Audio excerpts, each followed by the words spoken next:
U.S. Senator Gary Peters was in Marquette today as part of his motorcycle tour. Local 3's Rebecca Bartolome was at one of his stops and has more.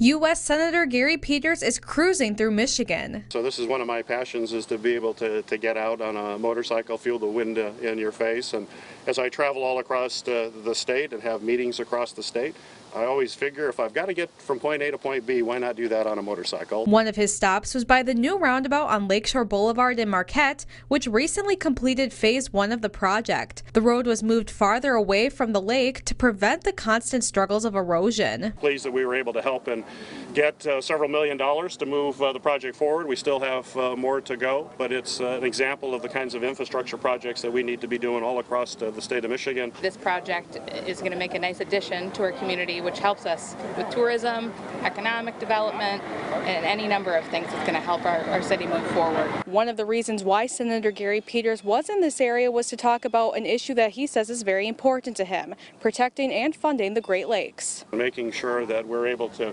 keep this watershed vibrant and clean for generations to come. I continue to remind my colleagues in Washington, D.C. is the Great Lakes is an incredible resource, not just for the Great Lakes states, it's a resource for the entire nation.